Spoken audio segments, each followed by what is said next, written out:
Peter Hyun, and I'm a partner at Wiley, a full-service Washington, D.C. law firm, and I'm also a board member of the Asian Pacific American Bar Association of Greater Washington, D.C. On behalf of APABA-DC, I'd like to first say Happy Asian Pacific American Heritage Month, and that I hope that you are all safe and well while we navigate this pandemic together. For those of you who aren't familiar with APABA-DC, it was first formed nearly 40 years ago, and we are now a tribe of over 400 AAPI lawyers with a threefold mission. First, to encourage and promote the professional growth of our members. Second, to cultivate an understanding of issues facing our community. And third, to promote involvement in the local Washington, D.C. community. The current president is Don Yamani Hewitt, and I would highly recommend you to consider joining its ranks. Now, before I introduce our distinguished panel of general counsel today, I just wanted to first share how I first met Michael Wu, the general counsel of Madewell, the clothing apparel company, and the moderator of our panel today. I first met him nearly 2 years ago, and I had just joined the private sector after 11 years in government service, and I was at a lawyer's reception at Georgetown Law School. I remember standing alone in a large room of around 200 people, awkwardly munching on the reception food in the back, realizing that I knew absolutely no one there. And then Michael came up next to me and initiated a conversation with me. And before I knew it, he was introducing me to what seemed like everyone in the room. I think back to that moment because I left that reception thinking, man, for me, feeling like an outsider at this lawyer's reception, the way that Michael treated me was a true model of inclusivity and generosity. And as I've gotten to know Michael better, and while many people throw out buzzwords like diversity and inclusion, Michael truly embodies an inclusive and generous spirit, which brings me to today and how today's panel was formed. So several weeks ago, while all of us were out there grappling with the new reality confronting us with the coronavirus, Michael reached out to me to ask if it would perhaps be beneficial for our members to hear from a panelist of prominent general counsels who are leaders in the profession with a commitment to diversity and inclusion, and hear their accounts of navigating the pandemic together. I said, man, that sounds like an awesome idea, but can we find people to do it? And Michael immediately sent out invitations, and each of the panelists responded immediately to join the virtual panel that we are hosting today. I think it says a tremendous amount about them and their own spirit of generosity, and I'm really honored to introduce them now. You should have already received their bios, so I will introduce them briefly. First, we have Michael Bisignano, the Senior Vice President, General Counsel, and Secretary of ServiceMaster, a company that provides a broad portfolio of essential services to thousands of residential and commercial customers every day. Before joining ServiceMaster, Michael served as a general counsel at CA Technologies and as a general counsel of Blackboard Inc. And Michael, when I cite your name, if you could just raise your hand. Hi, Michael. Second, we have Navid Haghighi, Vice President, General Counsel, and Chief International Legal and Regulatory Officer at Verizon. Navid manages a team of legal, regulatory, and public policy professionals based on 5 different continents all over the world. He previously served as General Counsel for EXO Communications prior to its acquisition by Verizon. Third, we have Curtis Liu. Curtis, hello, General Counsel of FTI Consulting, a business advisory firm headquartered here in Washington, D.C. Before joining FTI Consulting, Curtis served as the General Counsel at LightSquared, now known as Legato Networks.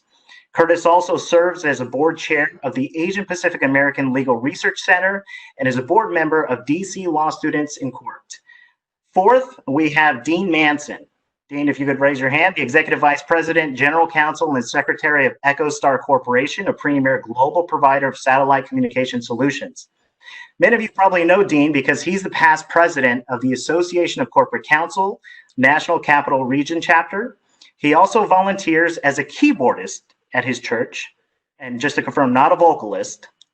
And he told me that he is currently binge watching Man in the High Castle and reading John Barry's The Great Influenza. Perhaps we'll have another webinar on those topics at a later date. And fifth, we have Karyn Temple, the Senior Executive Vice President and Global General Counsel of the Motion Picture Association, which she joined after serving more than 8 years in the U.S. Copyright Office. And at that office, she served as the Register of Copyrights, where she led the 400-person agency and its 8 different divisions. Karyn has had a long and distinguished career in both the private sector and in government service, as well as in various volunteer roles. And when I asked her if she was binge watching anything or had any favorite movies or TV shows, she assured me that she loves all motion pictures. So thank you, panelists, for joining us. I'm going to turn it over to Michael. And just for those attending, I'd just like to let you know that we will reserve your questions for the end of the panel. And I will send out instructions over the chat box as to how to do so. So go ahead, Michael, take it away. Thanks. All right. Thank you so much, Peter, for the kind introductions. I want to welcome our audience and thank you for joining us to celebrate the Asian American and Pacific Islander Heritage Month. And this is the first of 3 General Counsel panels I've organized in this celebration. We have another GC panel coming up on Monday, May 11th, sponsored by the NAPABA Georgia affiliate, GAPABA, as well as NAPABA. And then Thursday, May 21st, sponsored by NAPABA and the New York affiliate, Albany. And by the way, the Albany event has the Netflix General Counsel there. So I think that'll be interesting as well, since I know so many of you in the audience are binge watching Netflix series. Our General Counsel this afternoon will address a wide range of topics, including the path to General Counsel, key characteristics of an effective General Counsel, collaboration with the C-suite, board, and outside counsel, and crisis management. I'm so pleased to have my good friends Dean, Curtis, Karyn, Navid, and Michael join us today, as we all met years ago through the ACC-DC chapter. It's really nice to reconnect virtually during this time as we're all sheltering in place. It feels like I'm almost back at ACC-DC chapter General Counsel breakfast from the days gone by, where we really enjoyed spending time together as good friends and colleagues. All right, now we're going to turn to our questions. I'm going to turn to Curtis first. I want you, Curtis, to describe your role and your career path to the General Counsel position. Thank you, Michael. And thank you, everybody, for joining this panel. I hope everybody's well. FTI Consulting is a business advisory firm, and we have locations throughout the world. So I manage the legal department, which has approximately 20 people throughout the world. But like a lot of general counsels, my job is really as focused on all areas of risk mitigation. So in addition to the legal department, the conflicts department, internal audit, and the compliance team also report to me. So in large part, anything that relates to risk mitigation in our firm, whether it be legal, business, or financial, reports to me. My path, I think, is to become a general counsel is relatively typical. I was a litigator at Latham & Watkins for about 12 years. And I had the good fortune of working for one of my clients, AOL at the time, America Online, and they were looking for somebody in-house. So I was at that time, had been a partner for a few years and decided to make the leap and figured that if I screwed it up or I hated it, my partners would have me back. And what I found, and I'm sure you'll hear from the rest of my colleagues, is I found that being in-house was in some ways a far more rewarding and educational experience than just simply being a litigation partner. So I have had the fortune of working at a number of different industries, all in the Washington, D.C. area. And really what I would say my path is each step in my career path has been a building block in terms of filling out my skills and experience becoming a general counsel. Great, thank you. Karyn?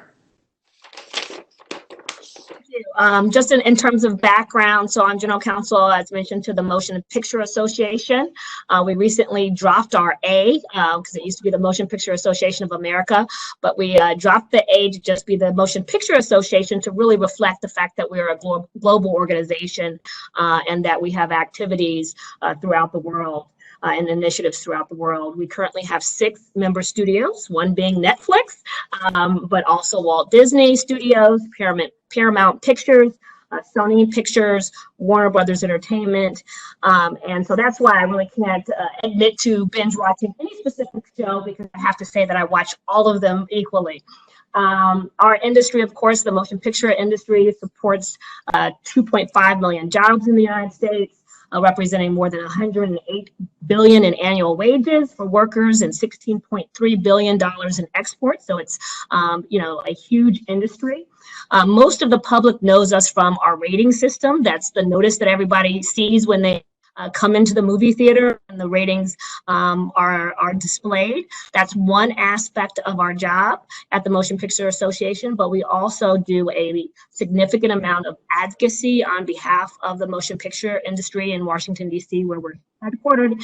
And then the other aspect that is a significant part of our job is enforcement, and that's where legal comes in addition to supporting all of the departments within the Motion Picture Association, kind of on a support role. My job is focused on enforcement of our anti-piracy litigation initiatives.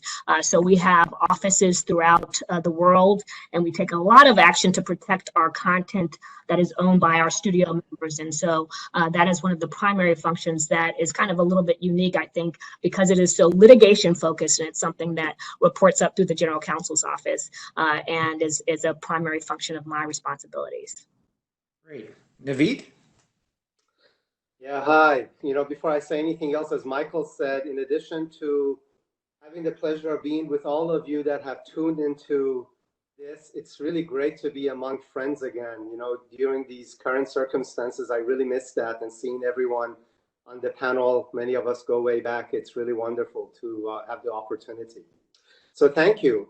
In terms of what I have the pleasure of doing these days, I think all of you probably know about a little company called Verizon. So you know about our company. What you may not know is that in addition to our operations here in the United States and bringing you the technology and all the streaming services and all the films that Karyn talked about, we also provide services, and our network reaches into about 150 different countries.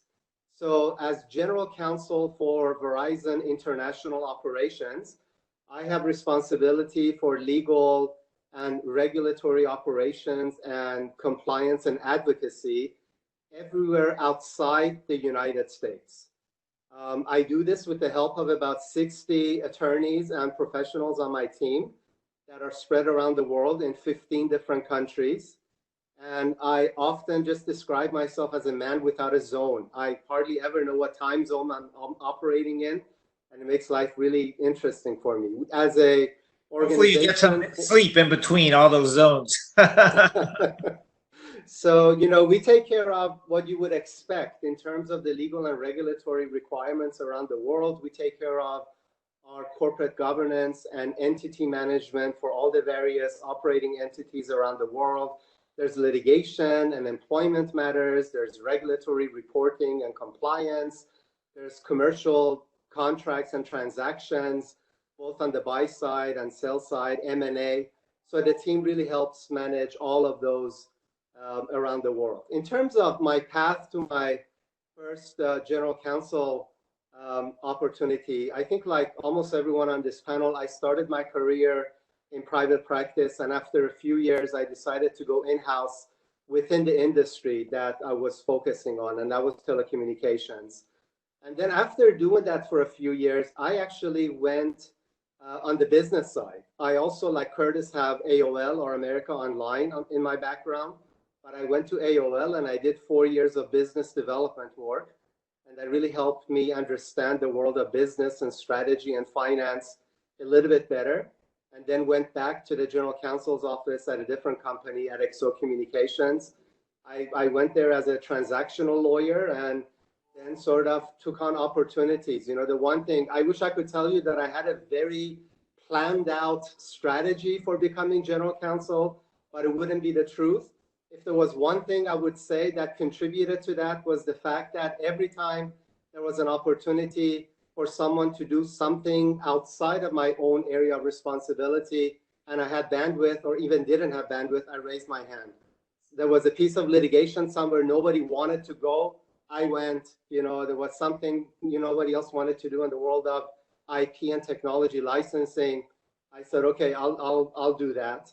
And even though often I felt like I wasn't entirely ready, I sort of learned it. And that allowed me to really understand the business from a holistic perspective, and eventually worked my way up. And when the general counsel left, the board appointed me. In terms of how I got to my current general counsel role, I came to Verizon through the acquisition of XO Communications. And again, I would say just being flexible and trying to be helpful. When I first landed at the company, I said, okay, I'll be willing to help in any way I can. And I had some things in my background that were attractive, and I helped with strategy with respect to our network expansion and 5G deployment. But I also let it be known that I had an interest in doing something broader, particularly at the international level. So when the opportunity came for someone to take on the role of international GC, that was offered to me and I grabbed it. Yeah, those are great points, Navid. I think for the more junior lawyers and law students out there, I don't think there's one path to general counsel. Yes, general counsels normally start at a big law firm and then move in-house, but I know plenty of examples of people going from the government and becoming general counsel, or those who started like a solo firm, or even those who went straight in-house from law school. So there are many paths, but I think what Navid raised rings very true to me in terms of A, being highly flexible, and then B, broadening your skill sets, volunteering for work that maybe no one else wants, but you're helping yourself in the long term by doing so. All right, we'll move on to Michael now. Hey, hello, everyone. I'd just like to echo a couple of Navid's thoughts. First off, on a personal note, as one of the emigres from the Washington, D.C. area, I moved away from Washington 5 years ago to pursue a separate job opportunity. So I very much miss my colleagues from the D.C. area, and this is a great pleasure to see everybody again, all in one place. So I'm very happy about that. To echo Navid's other comment with respect to being flexible and taking on other roles and expanding your horizons, I think that's critical. The general counsel role is a generalist role. There aren't too many other subordinate roles in the legal organization that have that breadth. So it's oftentimes difficult as you're working your way up through roles in the legal function to be able to get that breadth of experience and cover the range of issues that you'll likely experience as a general counsel. So in Navid's case, where you take on a bunch of different projects and get exposure to different areas of the business, I think it's a fantastic way of getting that rounded exposure to business in general, whether it's inside of the same company or whether it's through different companies. I think that's critical. In my experience, I've had much like Navid, I've had a very wandering path. For those of you who have a chemistry background, I think Simple Brownian motion well describes my path to my current role in the general counsel role. This is my fourth term as a public company general counsel, and I was in a different industry before I even became a lawyer. I was an investment banker before I became a lawyer, so I've had a varied path to the general counsel role. One thing that my financial background I think gave to me, which has been something that's been pervasive in my experiences, coming to the role with not just a legal perspective, but coming to the role with a financial and a business perspective, I think is absolutely critical to maximize the value that you contribute to your organization. So I was an investment banker for a few years. I went back to high school just because I thought it would be fun and interesting. After basically 2 years of not sleeping on the trading floor, you can understand how I might have actually found law school to be a fun and interesting experience. So, but then I did a little more traditional path. I got to had the distinct pleasure of being colleagues with Dean Manson at Milbank Tweed in Washington, D.C., and had several very interesting years working with Dean on multiple projects, working for Dean on a couple of projects. Really appreciated his tutelage and his mentoring. But then I went in-house, then went back to private practice for a little while, and then started on my succession of 4 different roles, 2 of them in the DC area, and then I moved to the New York area in 2015 for a role there, and then came down here to Tennessee about a year and a half ago to start a new role with my current company, ServiceMaster. You may know some of the brand names from ServiceMaster, Terminix Pest Control, Mary Maid's Home Cleaning, and then ServiceMaster also has a restoration business, a commercial cleaning business, so providing a lot of essential residential and commercial services. Thank you, Michael. And I echo your sentiment regarding Dean. In 2006, when I had sold my first company as a general counsel, I was in the process of losing my job, and I saw this ad for Hughes. They were looking for a senior counsel position. I applied. Dean replied and told me, he thought I was too senior for the role, but he would take me out to breakfast and see how he could help me. So he's a kind of guy that really, walks the walk, talks the talk, and pays it forward. And I so appreciate having Dean as a good friend, as all of us do. All right, Dean? Thanks very much, Michael, and thanks again for the invitation to join this panel. It's always fun doing these things with you, and doubly fun because there's so many of my longtime friends here. So super to be with all of you, and Karyn, super to be meeting you for the first time. Really looking forward to this event. So yeah, just in a nutshell, how did I get to where I am now? Really, I rode on the shoulders of Michael Bisignano, who did such fantastic work on these client deals that one of the clients decided to hire me directly. So that's not too far from the truth, to be honest. But to turn back the clock a little bit, I work for Hughes and Echostar, which are satellite communications companies, sort of deeply engineering companies at their heart.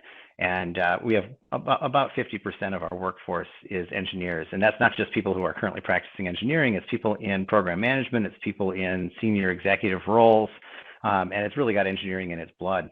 The one consumer-facing product we have that some of you may have heard of is called HughesNet, and that is a satellite-based internet access service. So if you live beyond the reach of Verizon and other providers, and you can't get cable or Fios, satellite's your next best way to get really good high-speed internet, and we provide the leading service in the U.S. with over 1.3 million subscribers. We also have that same kind of service, although more on a business-to-business basis throughout the U.S. and internationally. So we're present in India, in Europe, in Brazil, and increasingly in the last couple of years, other parts of Latin America. And in terms of my own team, there's about 30 of us spread out around the world. The biggest concentration is here in the DC area, up in Germantown, Maryland, at the Hughes headquarters. We also have a big concentration in Denver, where Echostar, the parent company, is headquartered, and other lawyers at our operating subsidiaries in India, outside London, and in Sao Paulo, Brazil. Coming to the role, to start real briefly from the beginning, I have an engineering background, studied engineering in college, along with public policy, then went and lived and worked in Japan for a year, where I was in the finance department of a Japanese company and developed a really strong interest in international work. Came back, went to law school, and then I came to Milbank Tweed, where a few years later I got to the pleasure of working with Michael. And started out in the litigation department, shifted after a couple of years into what's called project finance and corporate deals, and that's where I started doing a lot of these telecom deals around the world, including Brazil, a lot of deals in Brazil, quite a few deals in India, primarily for Hughes, which is the company that I now work for. And after a couple of years of working on Hughes matters, I left Milbank after about 7 or 8 years there, came in-house to Hughes in 2000.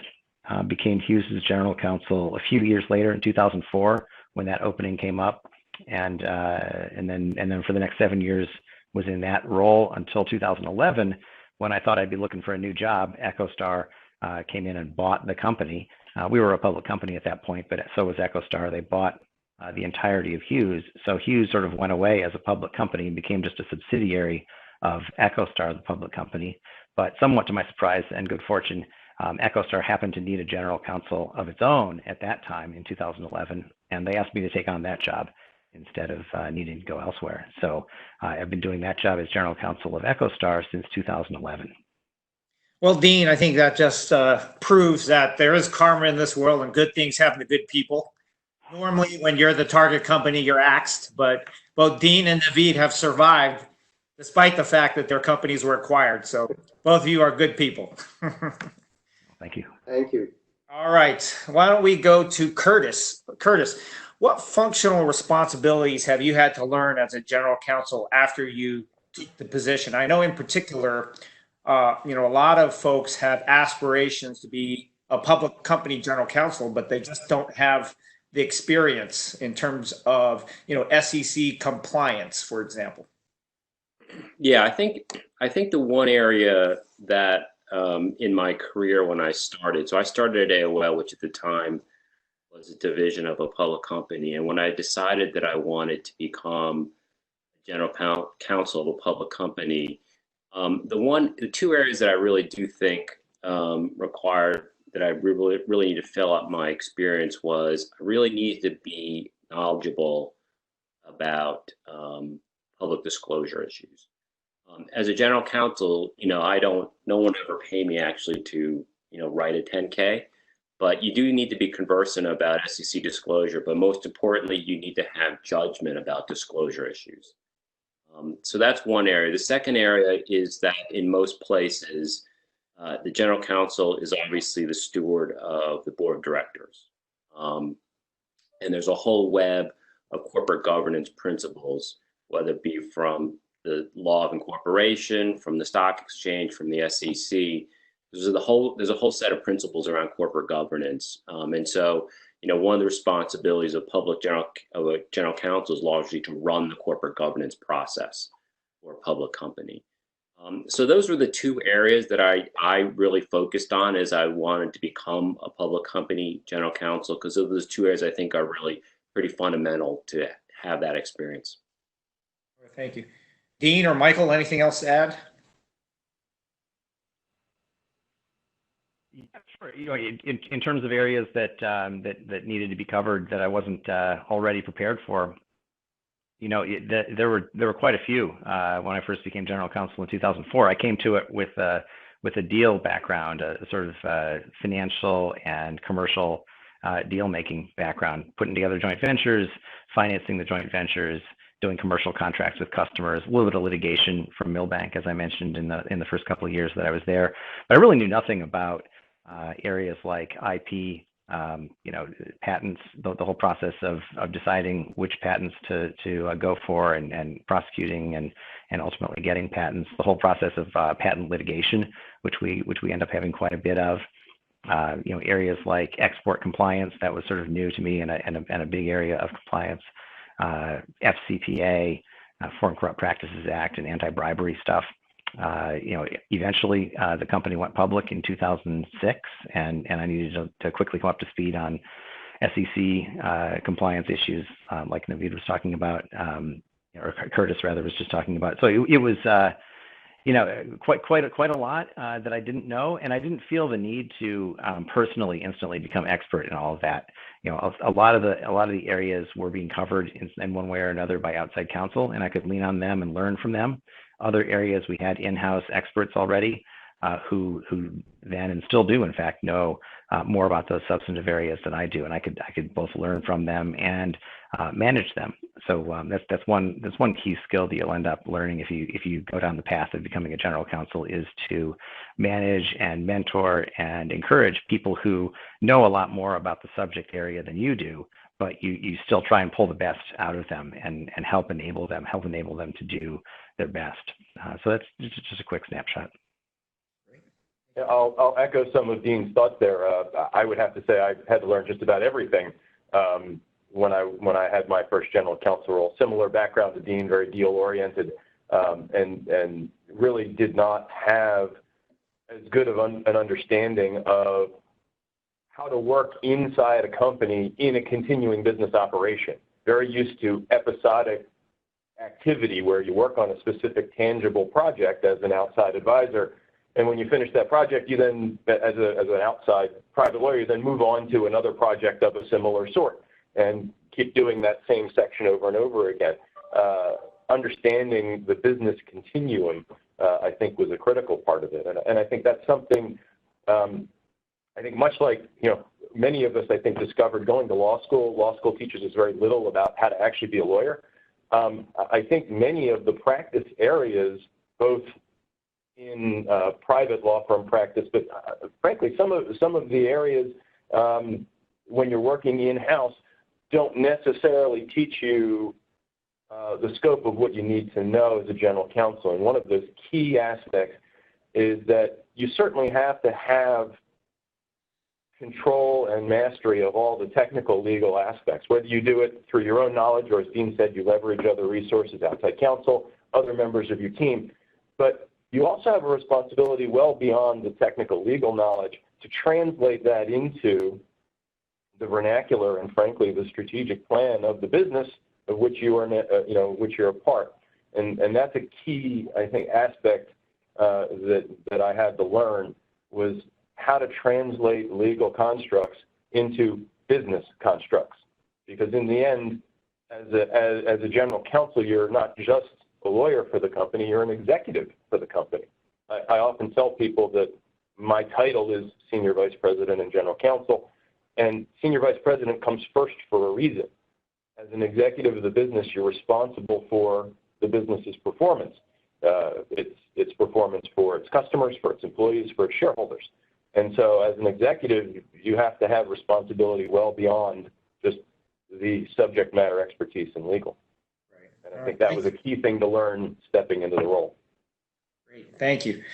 Navid, what was the biggest unexpected hurdle or challenge that you faced when you first became general counsel at EXO?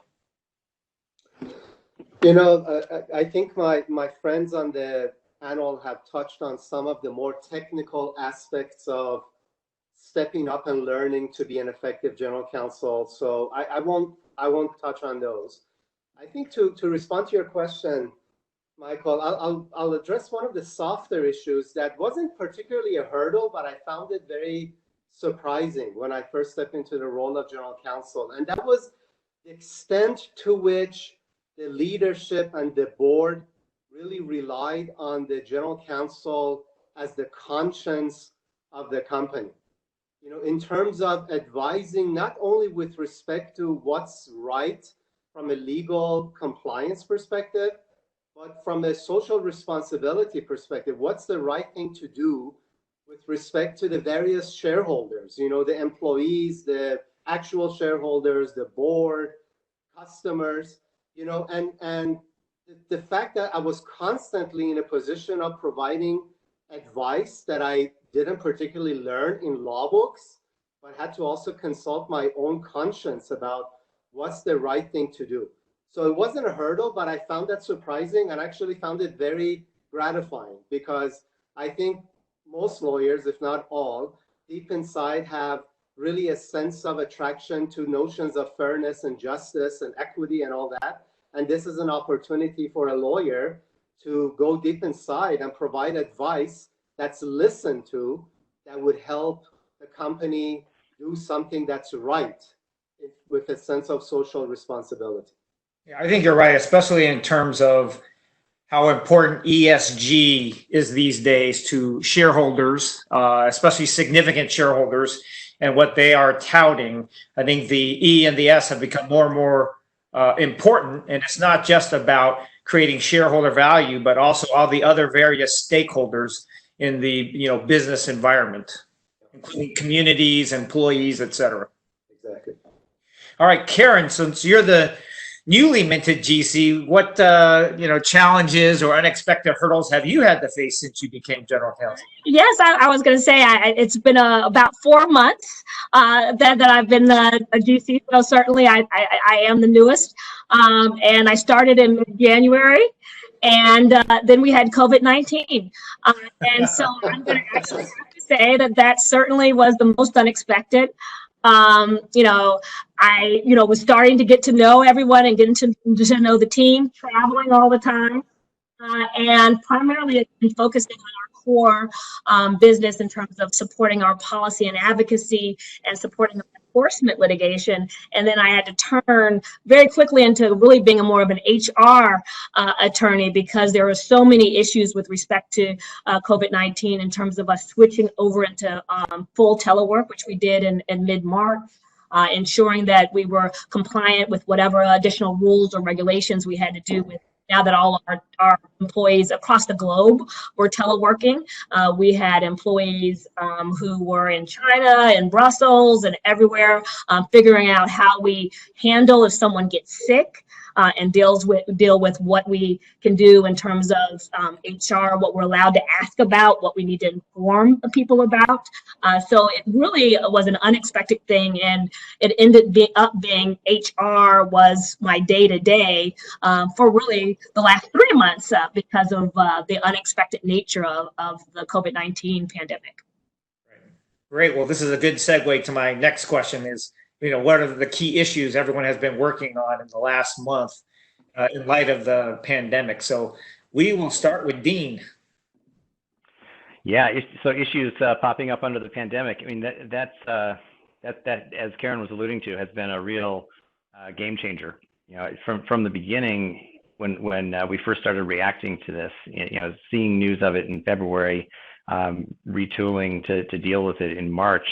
I've been involved, obviously, from a legal perspective, as well as one or two people on my team pretty deeply, but I also got pulled into handling, from an overall company perspective, just as a member of the senior executive team, the point person on our overall COVID response, internal communications, internal policy making, policy setting, external communications, communication with our board, and just sort of keeping things moving in a rapidly changing environment. So in those first several weeks, from I'd say mid-March until about mid-April, things were changing rapidly on a daily basis. We were constantly modifying our policies like travel, visitors to the office, freedom of movement around the office. We went to a permissive teleworking policy, and then ultimately went to a mandatory teleworking policy, except for what we term essential on-site employees. And we do have several of those because we run what's called critical infrastructure business. The internet service is critical, and we have a number of people who need to be on site in order to keep that running. But it turns out to be only about 5% of our overall employee base, the rest of whom are telecommuting. So, and then in recent weeks, I'd say the last 2 weeks especially, we've turned to what I'm finding to be an even harder task. The hardest part of this whole process so far has been planning for what I'll call return to office, or RTO. That whole return to office planning is just mired with layers upon layers of issues in terms of physical readiness, practices, policies, procedures in terms of physical separation, wearing of masks. Where do you wear masks? Where is it okay not to wear masks? How do you screen people into the office? How do you select the first wave of people who might come back? Then the next wave, how do you stage all of this? And what degree of planning can we do in a vacuum, which we really should be doing and planning, while at the same time looking to the applicable government agencies for guidance and in some cases requirements in terms of what can and can't happen, and all the while managing employees' comfort level, anxiety level, just the reality, the humanity of the whole situation. I mean, what I'm trying to keep everyone focused on, and it's I've had a lot of cooperation, I'd say, broadly across the company. Everyone is very minded to keep employees' concerns first and foremost, and make sure that we over-communicate. We've gotten a lot of positive feedback from employees who appreciate the frequent communication. They've given us some constructive feedback in some cases, but above all, people want to be included. Navid, anything else to add? The only other thing I'll add is that keeping up with a lot of emergency orders that are coming up, not only in the different states, but also all over the world, that restrict movement and all that, making sure that we not only comply with them, but also, since we are considered an essential infrastructure provider, that number one, the particular country does grant us that status. And then our employees that do need to get out despite restrictions in order to be able to do maintenance work or be able to connect someone to the internet, have the proper authorizations to actually get where they need to go if they get stopped by authorities. The other thing is to working with various governmental agencies in different countries to make sure that supply chain is not interrupted, that critical infrastructure can get to where it needs to be so that we can keep people connected. All right. Anyone else have anything to add? Okay. And I want to ask the panelists as well, have you thought or had to make any changes in terms of your leadership style, in terms of how you have managed your teams in light of the pandemic and everyone working from home? So this is Curtis. So I think the one thing that I've done and our leadership team at our company has done is to make sure that we are much more visible to our employees. You know, in the past, because, you know, we're a business advisor, we're very used to traveling a lot. And even though we are spread out among dozens of countries, we do have a lot of face-to-face contact, which is obviously not possible anymore. So, you know, our CEO has made it a practice of having, you know, company-wide telephone conferences to make sure that they all hear the message from him directly.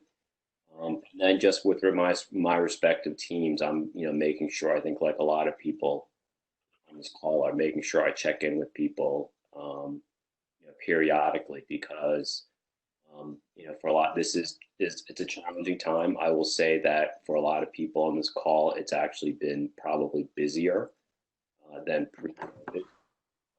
But it also can be very isolating because you're kind of working at home. You know, I'm fortunate that I have relatively older children, but there are people who have significant childcare issues as well. So, you know, you want to make sure you try to check in with people and see how they're doing. Great. Yeah, I would just add to that, you know, again, since I was initially just starting, you know, one of the things that I was doing was traveling quite a bit in order to get to know all of, you know, the internal clients as well as our studio members. Our legal headquarters is actually in California, even though I'm headquartered in Washington, D.C. And so kind of switching from being able to travel back and forth and really have direct communication to now going to a virtual world was something that, you know, I wanted to make sure we could do in an easy way and still keep up that communication line, ensure all of the staff who were directly feel that they can, you know, still not walk down the hall, but pick up the phone or have that video conference so that they feel that connection as we're going into the next phase. Okay, great. Thank you. Michael, one of the realizations for me, if I may share, is that, you know, working with an international team, doing video calls and all that is not new to us. I think the new thing that I've come to realize is that since we're not traveling anymore, some of the members of my leadership team that, for example, happen to be in China or Australia might have felt before that they were at a disadvantage because we are a US headquartered company. And although we're in touch, they may not be here, they're not at the table. Now that distinction is no longer there. Everyone's at the table, regardless of where they are. Mm-hmm. And I think that's a new mindset that's going to continue on into our new normal. All right. Very interesting. Very interesting. Any other thoughts from the panelists just in terms of any advice for the in-house counsel in terms of leading an organization through crisis, such as this pandemic or other crises, or any learnings?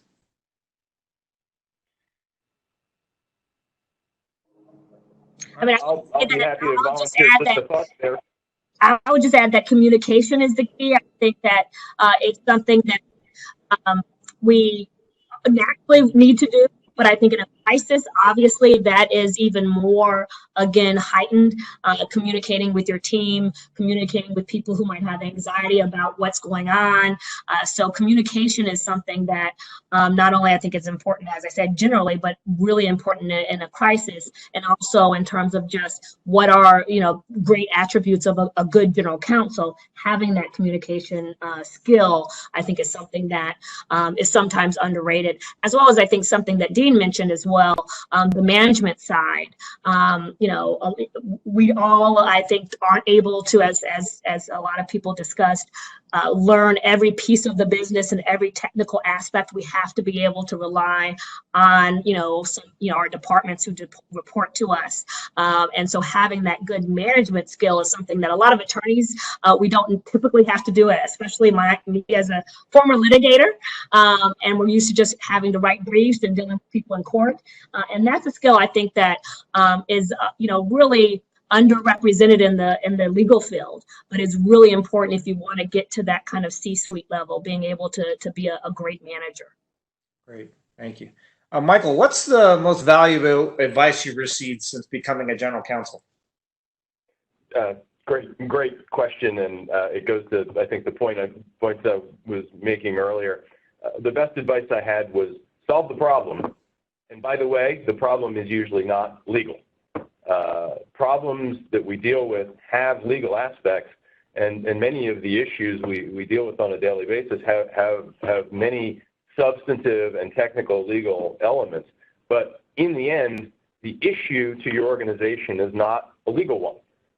Even something like that would be considered a very traditional legal issue, a regulatory issue or a litigation matter, fundamentally, the business organization frankly doesn't care about the regulatory element or the litigation element. What do they care about? They care about the reputational element of losing a material litigation. They care about the financial impact of losing a litigation. They care about the customer impact for an adverse regulatory ruling that maybe inhibits the ability to offer a particular product or service to the customer or restricts the method by which you offer that. That's the real problem to be solved. That's the real issue to be addressed. There are just legal vehicles that have bearing on that outcome. But simply getting to the right legal consequence, the right legal outcome, is not really solving the problem. You have to make sure that you bring it back to what is your business model, what is your strategic plan, what is your relationship with your customer, what is your relationship with your investor. Those are the real problems to be solved. So make sure you translate the technical legal knowledge into the practical business impact. That's how you deliver value. Yep. Any other thoughts from the panelists? All right, we'll move on. Dean, how would you advise an aspiring general counsel on how they would successfully collaborate with the CEO as well as other C-suite executives? I think a lot of it comes down to what I was touching on a bit earlier in terms of communication. What you get evaluated on and what people really value in the executive ranks and frankly across the company in general is people who can communicate clearly, who are credible in what they say, who are straightforward and cut to the chase. So one style that I often coach folks on trying to use, and it fits a lot of situations, not necessarily everyone, but I think a lot of times lawyers who have less experience in dealing with the top level executives might tend to look at a problem and lay it out sort of the way you might in law school, where you sort of build from the bottom up. You get the background out there, you get the questions and the analysis, and then finally the grand conclusion.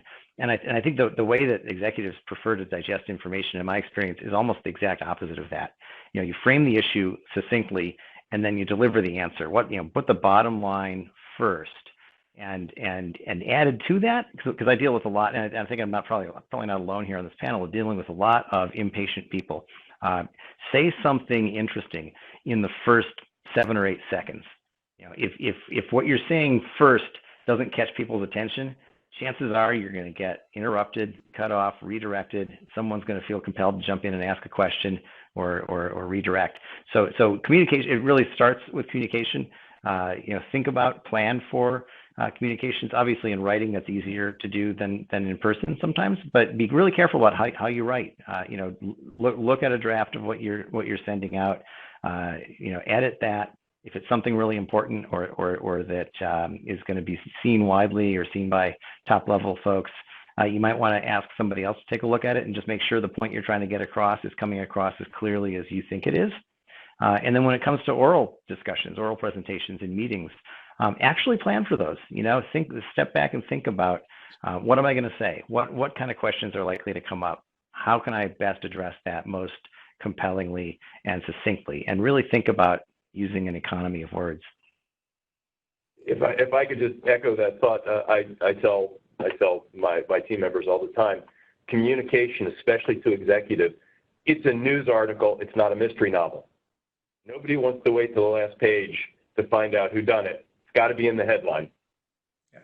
Great insights and feedback. Curtis, do you think it's important to develop an independent relationship with the board of directors, and why? I do. In part because, as Navid said, and I think this has been true of most of the places that I've been at, I think that a lot of clients view the general counsel as the adult in the room. At the end of the day, you're the one, in part because of training experience, but you're the one who's expected to make the hard calls, to ask the hard questions, to execute on the hard decisions. And in order to do that, ultimately as a public company, while people, the law school question is, who do you work for? I work for the company, but ultimately the board of directors is a very important stakeholder. Ultimately, the CEO works for I work for the CEO works for the board of directors.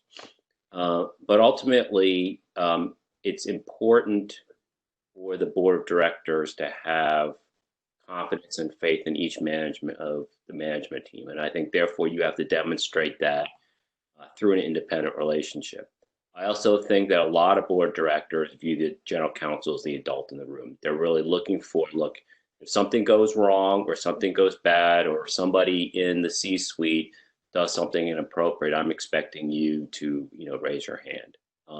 So I actually think among most of the other C-suite members, it's particularly important for the general counsel to have an independent relationship with the board. One, because it solidifies that credibility, but also you are ultimately satisfying your corporate governance, obligations if you ever have to report directly to the board on matters. Any other thoughts from our panelists? All right. Michael, how do you demonstrate a legal department's value from a qualitative and quantitative perspective? So demonstrating value can be measured in a number of ways. It's harder for back office functions like legal, like HR, like finance to demonstrate value. It's easier to measure cost. And I think when a lot of people talk about how they measure value or how they demonstrate their worth, the only really tangible metric is the cost of your organization. And unfortunately, that's only looking at one half of the ledger. It does not account for the other side of the ledger, which is the benefit that you create, and that tends to be a little more inchoate for legal functions. It's easier for field sales. You can measure what you sold. You can measure revenue. So measuring value, I think, for the more inchoate elements of the delivery really comes in terms of delivering clear, concise, and thoughtful vision to what are essentially unclear environments. That's really legal's role. Legal's role, a lot of people, especially I think from law firm training, are concerned about taking a risk or taking a position. And I think when you're inside a company, it is critical that you take a position. It's not just advice. You're not just counseling someone, giving them options as to what they can do. I think you need to endorse a position and substantiate that position. That's value delivery. Giving people a laundry list of choices is not delivering nearly as much value. I think you need to validate that position. It's important, I think, to incorporate your colleagues' point of view in that position and their particular drives and motivations as well. Again, it's back to my point earlier. It's not just about the legal side of things. In the end, what's delivering success to the business? What's delivering better profitability? What's delivering better customer focus or better customer reach? That's the measure of value. So I always counsel my team members to speak in terms of the coin of the realm. The coin of the realm is not obscure legal points of view. To Dean's point, when you're communicating, you have to know your audience, and your audience wants to hear in terms that the rest of the organization gets measured: profitability, revenue, customer count. These are things in for-profit organizations. Nonprofit organizations, advisory organizations have different metrics, but they still have clear metrics. That's the measure you need to use. So when I talk about delivering value, whether it's my team's work on M&A transactions, whether it's on litigation transactions, whether litigation matters, I always tell people, measure yourself as best you can in the same metrics that others are using. Any other thoughts from the panelists? Michael, I echo what the other Michael said. You know, I just think the basics of making sure that you have a seat at the table and the venues where other peers are talking about their performance. Often, you know, the general counsel or legal may get left out. You know, an example of it is that there are often companies that do these operational reviews or ops reviews on a monthly basis or however so often. Sometimes legal is not on the agenda to report, you know, during those meetings. So I would say, you know, getting yourself on the agenda, it creates work because then you have to also develop metrics and be able to actually report against them. And there's accountability that goes along with it. But this sort of thing goes a long way to make sure that legal's contribution is also not only reported, but is expected among the senior leadership. I agree. And to the extent that general counsel is not included in those business meetings, I think you need to make sure you have a talk with your CEO that you cannot effectively do your job without being aware of what's going on in the business and trying to provide value from the business perspective. All right, let's move on to, we will go with Curtis. Any other advice for aspiring general counsel in the audience? Any other advice that they haven't heard already? So I think, you know, the only thing I would add and say it maybe differently is that I think the most important thing to do as an in-house counsel in order to advance yourself is to be able to demonstrate your value to the business. Your job is not necessarily just to identify legal risk or mitigate legal risk. Your job is to achieve business objectives. I think you need to. I think that it's very easy in the job as in-house counsel to say no, but eventually, over time, you'll find that your audience turns off listening to you. And as we know, a lot of legal issues are not black. There are very few legal issues that are really black and white. Most of them are gray, and most clients and business owners who properly explain the risks and challenges will make the right call. And I think that is the challenge and the good opportunity for in-house counsel is, you know, demonstrate your business value by trying to solve problems and trying to achieve objectives. You know, Michael, I might just add to that too. The only other thing I would say is for aspiring general counsel, learn the business deeply and from every angle. You know, not just whatever the area of legal specialty that you're covering might be, but really know the broad business. Make it your project to get to know the business. So make friends across the company, cross-functionally. Take those folks aside, sit down with them at lunch. Pop by their office or set a time if necessary, and dig into that. You know, take one of the accounting folks aside and say, I don't really understand how that presentation worked. You know, why we're looking at the numbers that way. Can you sort of walk me through that? Or an engineer. I find that's especially helpful because engineers, in my experience, love to explain what they do and love to talk and teach. And I've learned a ton from engineers at our company just sitting at a lunchroom table or popping by their office. And that's really where I find you have the ability to kind of step aside and ask the follow-up questions, ask the dumb questions. You can't really do that in a boardroom or even an executive meeting room of 8 or 10 people. There isn't time for that, but it doesn't mean there isn't time separately. And the more of that you do, the more you learn about the company from all different angles. the more you can demonstrate your value in those conversations, where you can do, as Michael and others were suggesting, you can make comments that show you're thinking about this not just from the narrow legal perspective, but really what's right for the company. All right. Any other thoughts from the panel? I would just encourage folks, especially those who work at publicly traded companies, there is a wealth of information in public disclosure. There is a wealth of boilerplate and a wealth of very detailed technical accounting in public disclosure, but there is a wealth of business information in public disclosure, and that's free. And that requires no time commitment from anyone but yourself. So you should invest time in understanding your company's public disclosure on its financial performance. The management discussion and analysis in your company's quarterly and annual reporting is a wonderful window into your business operations, where your company's focus is, where your priorities are. And that, I think, is a treasure trove. And it's available to you. You can read it anytime you want. You can go online anytime you want. You should track that over time and be following it, because that will give you some very nice visibility into not only where the company's been, but where the company's going. All right, great.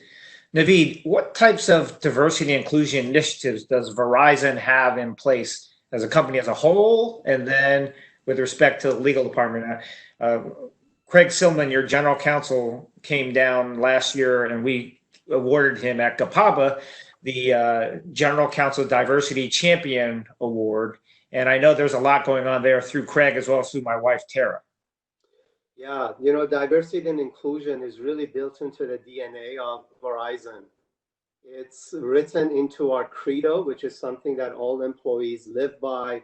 It governs our relationships with respect to one another, with respect to how to treat our customers and suppliers. So it's not just something that we pay verbiage to. It really is something that is demonstrated in the workplace. It's expected. I think if you look at the employee body, about 60% of the employees worldwide consider themselves of coming from a diverse background. The leadership of the company reflects it. The board, our directors and its membership also reflect it. So it is something that's expected. There are metrics that are tracked both at the organizational level as well as at a higher level. Within law and public policy, as you mentioned, we have a very strong focus on it, you know, with respect to how we expect diversity from the ranks of our law firm partners in terms of how they assign work within their organizations. That's something that we take very seriously. We monitor it very carefully, and we measure it with respect to how much money we're spending with diverse law firms. That's something also that we track very carefully. You know, there are also employee resource groups that are available within the company itself that all employees are encouraged to take advantage of. There's the Asian Pacific Employees Association. There's the South Asian Employees for Excellence group. These are also groups that are really devoted to professional and personal development for employees of diverse backgrounds, and resources are available to them. So I'm actually very, very happy about this aspect of working for a company that takes diversity and inclusion so seriously. Great, great. Any other thoughts from the panelists?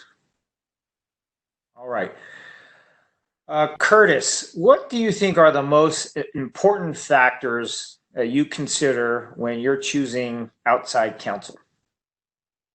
Yeah, look, I think there's a lot of fantastic outside counsel. You know, they're timely, they're smart, they do good work product. Really, at the end of the day, when I look for outside counsel for especially my most difficult matters, I'm just looking for judgment. Because really, at the end of the day, I think that while I'm not an expert in many areas of the law, with sufficient education and explaining, I think I can understand, you know, most legal issues in time. What I really do is, you know, I just need a thought partner to help me make judgments on those issues. And so it's a combination of experience, it's a combination of communication skills, a combination of understanding their thought process. And also making sure that they have, that is some of you all said that they really understand our business. But really at the end of the day, I'm just looking for somebody with really great judgment, because the answer will come, but the answer will come. If I have, for example, if I have a deal, there's dozens of law firms that can get a deal done, but inside a deal, there may be a judgmental issue. I'm going to go to the outside counsel and say, okay, what do you think we should do? And I'm going to look for somebody who's going to help me make the right call. Any other thoughts from our panel? I totally agree with what Curtis just said. You know, and I think at a deeper or more sort of nuts and bolts level, not deeper, but really more just kind of day-to-day practicalities. One thing I find distinguishes outside counsel relationships that work well from ones that don't work as well is, you know, the ability of the outside counsel to get in sync with what exactly it is we want in terms of work product, level of effort, responsiveness. Are we looking for, you know, a deep analysis and give us a detailed memo that really covers all the points carefully and gets to, you know, a crystallized answer after extensive analysis. Sometimes we do need that. More often we need a quick answer to an issue, and then maybe first find out what the answer is, and then think about whether we want something written up, whether we want some further backup for it. Responsiveness is usually really important, really key. And so sometimes, you know, we choose not to go to the world expert on something because their plate is so full with other things that, you know, we'd rather go to somebody who's perfectly well qualified and is just able to service us that much faster and better. So it's really selecting the right tool for the job, and you know, kind of depends on particularly what the matter is. I just echo that thought. You know, the right tool for the job and knowing yourself what tool you need. You know, generally, I think in terms of three categories of outside legal services. One is just arms and legs. If I'm working on an M&A transaction, I've worked on 50 M&A transactions in my life. Do I know how to think through most of the issues? Sure. Do I have the time to actually review and write the documents? No, I don't. So I just need arms and legs on that one. That's more of a commodity service many of the times. If there's a very high-profile litigation matter, or I've got a tricky ERISA matter where I just don't have that capability on my team, then I'm looking for specialty knowledge. I'm looking for expertise and judgment. And in those cases, I'm looking for a different category of law firm, and I might be swayed more by, you know, higher profile brand names, things like that. And then finally, I think in terms of persuasion and influence, if I've got a governance issue with my board, I've got a, you know, a high level risk issue, and I need sage advice. I need someone who can advocate and assist me in persuasion or steering a position. Then I'm looking for a different attribute. I'm looking for expertise and judgment there. But to Dean's point, I'm also looking for a type of communication skill that's relatively unique. So, you know, there are lots of different tools. Oftentimes people are persuaded that if you've got a relationship with one law firm, then you use that law firm for everything. That's fine. Oftentimes, you may not find an even mix of capabilities in the same firm. And oftentimes, people are swayed to go hire the brand name law firm to do every piece of work. And oftentimes, frankly, not only are you overpaying for that, but there's a mismatch of capabilities. If you've got a firm that's well known for doing $100 billion M&A transactions, if you've got a $100 million M&A transaction, there are very different issues in that than there are in a massive public company transaction. So you got to understand that the big brand names don't always align with the best value delivery for what you're looking for. So think in terms of what tool you need for the job. All right, great. Thank you, Michael. Okay, I'm going to turn to some of the questions that are being posed through the chat function from our audience. One question directed to all the panelists in general. For colleagues who have been furloughed or fired, do you see any industry or practice they should pay attention to, or any other general advice you may have to help these people in terms of, you know, trying to find their next opportunity in the future? So any specific industry or practice? Unfortunately, yeah. I would think bankruptcy practice would be something that's going to be fairly prominent over the next year. Right. I've already seen articles on law.com about various law firms that are really focusing on building out their restructuring and bankruptcy practices. Yeah. You know, I think that I would also add just, you know, it might not be a direct job, but using this opportunity and time frame to continue developing your network and your relationships. You might not get a job, you might be furloughed today and not get a job tomorrow, but using the free time, so to speak, that you have to really, you know, outreach to all of your network will help you in the future and the long term when something does become available. Yeah, I think that would be my advice as well. Although, you know, it may be difficult networking in this environment, at least in person, but just reaching out to everyone you know in the legal industry and having them introduce you to others, whether it's law firms, other in-house counsel, people working for the government, whoever you can. And then there's so many webinars currently being offered by law firms. I think you should take advantage of that with your free time to, you know, get up to speed on various areas such as bankruptcy and restructuring, so that you know, you can have a conversation with maybe a law firm partner or an associate in that area, and then you can have things to add, and you know, that would also help just in terms of your conversations with these people that you're networking with. All right, next question. One of our audience members seems to be having problems getting through to the CEO and is troubled by, you know, potential liabilities or exposure that the company is incurring with the CEO's you know, decisions. So any advice from our panelists and how you get through to the CEO and providing advice as a general counsel? I'll jump in here. I had a situation like this in my past. I had and I couldn't quite tell from the description if the CEO is engaging in risky or potentially unethical behavior, or just knows about it and is tolerating it from other people on the management team or other people in the organization. In my past, I was a general counsel, had to investigate our then interim CEO for improprieties, and that was a very uncomfortable situation. To a point Curtis made earlier, I think it's important. You do work for the CEO, but you also work for the board of directors in the company. And although this is one of the more challenging positions you find yourself as a general counsel, there are times when you have to go over the CEO's head to the board and talk to the board about issues that you think present fundamental risks to the company. Now, you need to be quite comfortable in the fact that these really do pose fundamental risks to the company that rise to the board level. It's not just a difference of opinion as to whether this is the right course of action or not. If this goes to a fundamental illegality or unethical behavior, then you have an obligation as a fiduciary of the company to take that forward. It would be worthwhile to talk to some outside governance counsel on this issue and get some guidance there to help you not only think through whether this is really that kind of issue, but then how to talk to your CEO and potentially your board about it.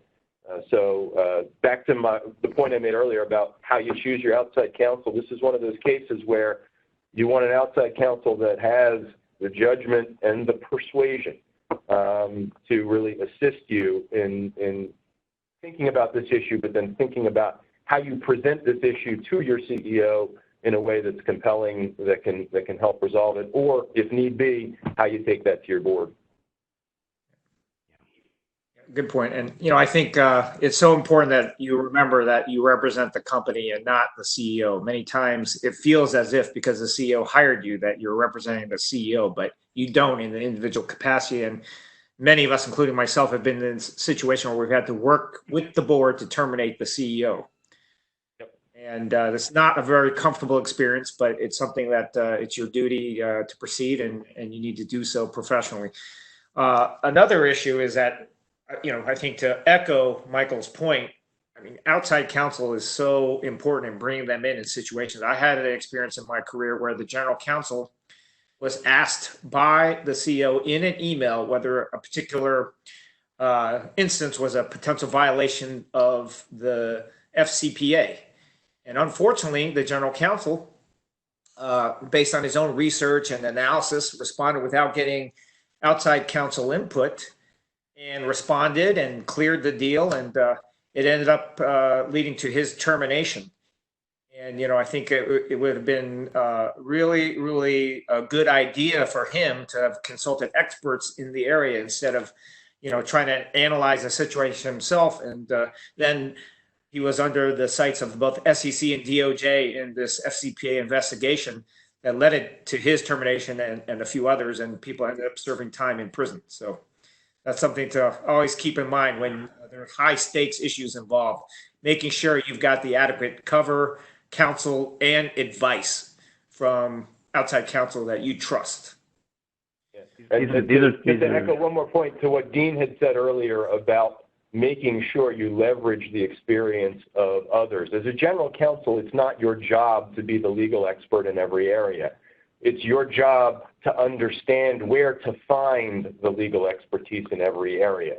Some of it will be your own knowledge, some of it will be the knowledge of your team members, some of it will be the knowledge of outside counsel. And it's your job as the general counsel to quarterback that information and bring it to bear. So humility is an important part of this job, not as a self-protection mechanism for you personally, but as a protection mechanism for the company. Being humble and understanding that I may, you know, even though I have this title, I may not be expert in Foreign Corrupt Practices Act. And if I'm researching on Google, I'm probably not the source of expertise here, and I should bring in someone who is.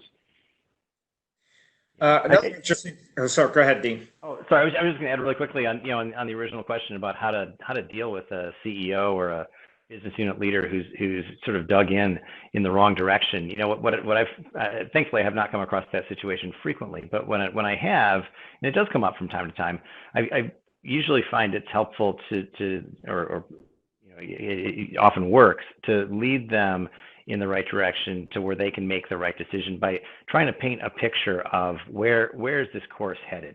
You know, if we go down this path, you know, keep in mind we have loan covenants that are going to require us to certify compliance with this, and this, you know, come next April. And when it comes to that time, our CFO and I are going to have a hard time saying yes in the face of knowing that we're taking this direction.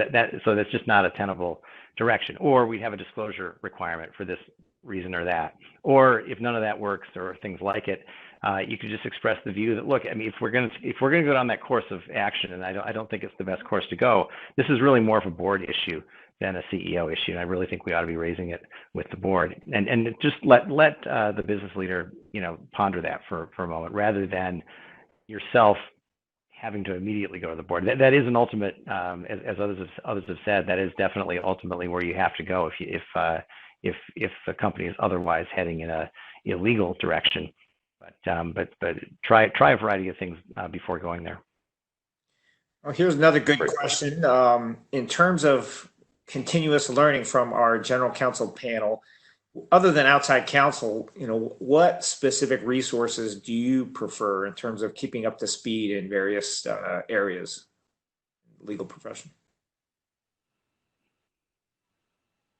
I would jump in and just say that I get a lot of benefit from just going to various conferences, you know, particularly conferences in specific areas that I, you know, operate in a lot. So for obviously I'm in the entertainment side, so we deal with copyright a lot. We have, you know, there are so many different intellectual property associations where you can go to a conference and really get up to speed information about the cutting edge cases in that particular area. And then it's also, of course, I think, really good networking opportunity to get to know other specialists in a particular area. So specialized conferences are something that I've really enjoyed in terms of keeping up to speed. For me, it's been on the, you know, law firm mailing list, and then of course the Associate Corporate Counsel, their library of resources they have, as well as the docket that comes out on a monthly basis. Yeah, I was going to also put in a plug for the Association of Corporate Counsel. There's so many training opportunities. They're informal, you know, right now everything's available online. So there's almost any topic that you'd like to learn something about, you can probably find a session on, either live or recorded. There are also a lot of materials that are available in the libraries.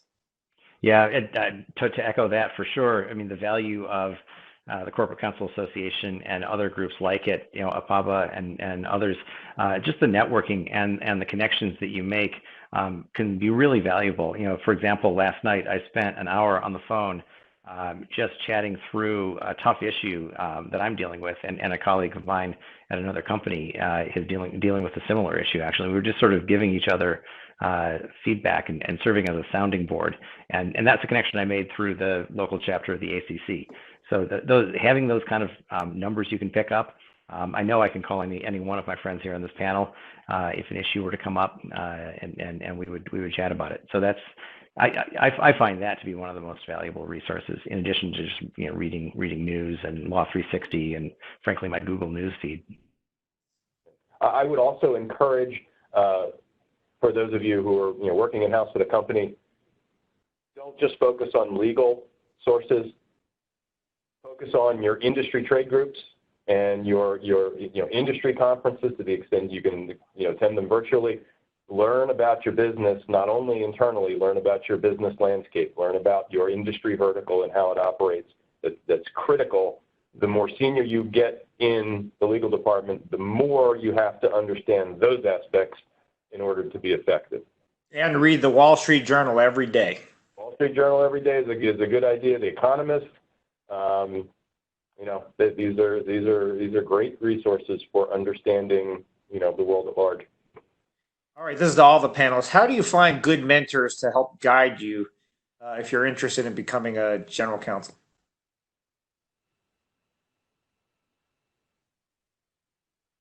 I would encourage people to join the National Capital Region of the ACC. I think just general networking, whether it's NAPABA or ACC or other organizations, they're also, you know, they're always giving people that have the pay it forward philosophy, like all of us here on this panel. So, you know, my personal offers, you can feel free to reach out to any of us. And, you know, I think that given what I know about each of the panelists here, we'd all be more than willing to provide helpful advice in the future. For sure. Absolutely.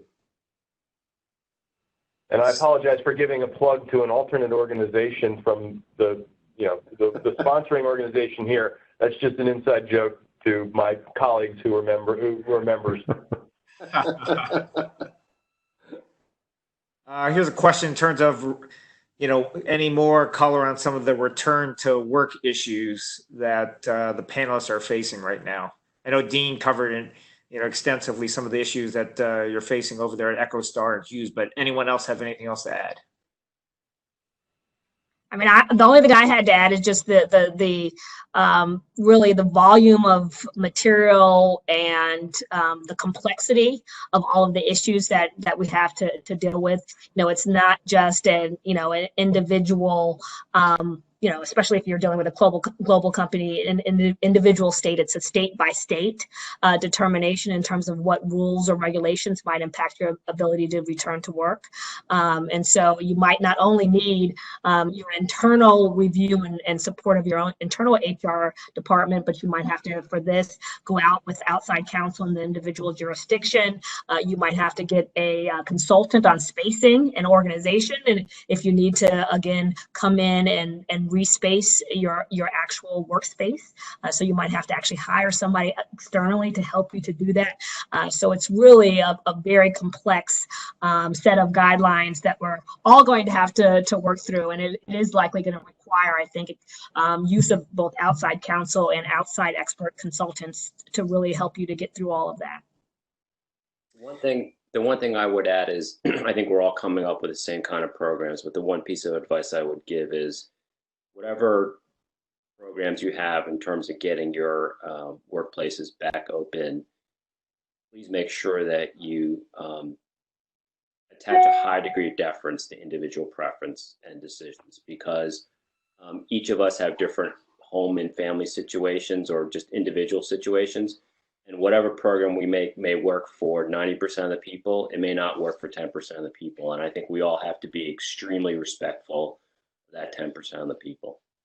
Absolutely. Yeah, I really echo that. You know, working from home was easier. I mean, in some instances over a weekend, we had thousands of people in a given country transition to working from home because we had to. Now we have to consider so many things going back. And I think the paramount interest is going to be making sure that people's sensitivities, in some cases anxieties, in some cases, you know, there are people that may have vulnerabilities that no one knows about and they may not want others to know about. All of these things need to be cared for, need to be carefully considered. So I think it will just require lots of flexibility and lots of time for us to be able to go back to the offices in a measured way. Agreed. I mean, the human element is so important, and you know, childcare issues, schools being closed, elderly parents, you know, employees are caring for, lots of dynamics. And I think if you're inflexible, actually, you're just exposing yourself to potential lawsuits. Okay, any advice for junior associates who are working at law firms, sometimes in very narrow practice areas, but they eventually really want to work, you know, move to an in-house position and potentially to a general counsel position? Become the best expert you can in that narrow area that you're focused on. Go deep, and don't be afraid to go deep. Don't feel compelled as a junior associate to go broad. You know, unless it's an area that really doesn't translate in-house, and there aren't that many such areas. But really get to know that area, especially if you like that area, because that might be a key stepping stone to a company that is specialized in that particular industry or area. And as you get a bit more senior, then start looking a little bit to the right and left and broaden your base a little bit. But I think the time to go broad is more so after you're in-house, less so while you're at a law firm. I would also encourage, to the extent it's possible, and you may already have it in your background, I would be very thoughtful. Look for ways to add analytical frameworks, is the best way I can put it. To add analytical frameworks to your toolkit. I have a finance background. I was a banker before I was a lawyer, as I said. You know, Dean has an engineering background. Those backgrounds bring another lens to your view of issues and complement the legal analytical framework that you have. So to the extent you can add to that, and to Dean's point, if you can go deep in a particular area and add that capability, for example, you know, if you're doing, you know, financial transactional work and you enjoy that work, do an online MBA. Get certifications that add to your skill set in that area. You know, Dean already had an engineering background, went to a company that has a long engineering heritage, and so that was complementary. But I think to the extent you can add to your legal knowledge with a supplemental knowledge base, I think that's of value, and that is more available than ever. You don't necessarily have to go the traditional and get an MBA. There are, you know, online executive courses. There are certifications.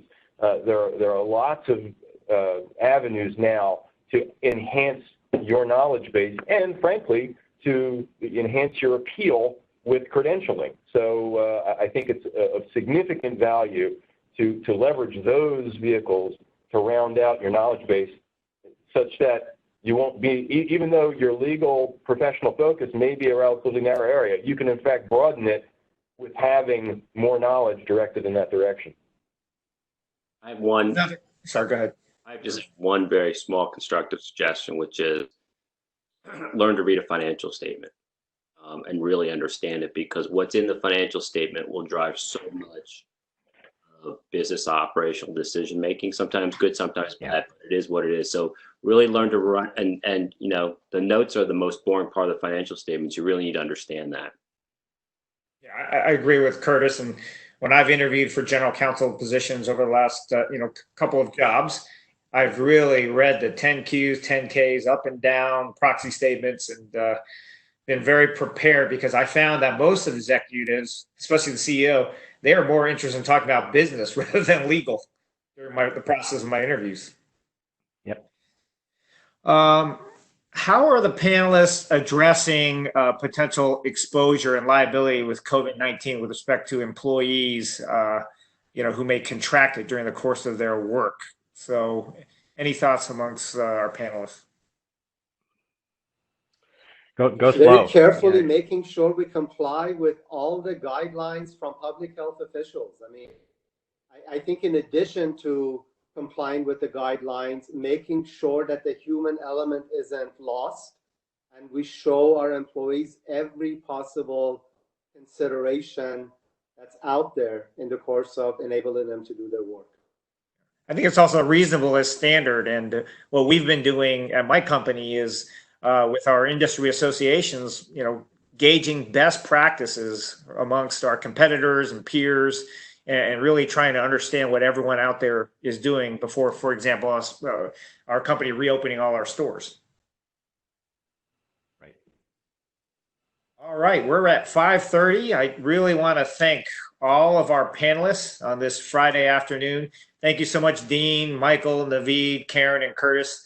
I think this has been very insightful for our audience, and really appreciate you taking time out of your day, despite the fact that we're all fighting fires with the coronavirus pandemic. So thank you so much. And now I'm going to give it over to Peter to close out the panel. Thank you, Michael. And just to echo, thank you all again for the very, very insightful conversation. I think many wanted it to keep going, but we had to end it here. We've had attendees who range from law students to very senior lawyers to recovering lawyers and aspiring lawyers. This was a very enriching conversation. Just to close, I'd like to also give a big shout to some of our other co-sponsors for this event. In addition to APABA-DC, the Greater Washington, D.C. chapter of APABA, APABA Virginia also co-sponsored, as did APABA Maryland.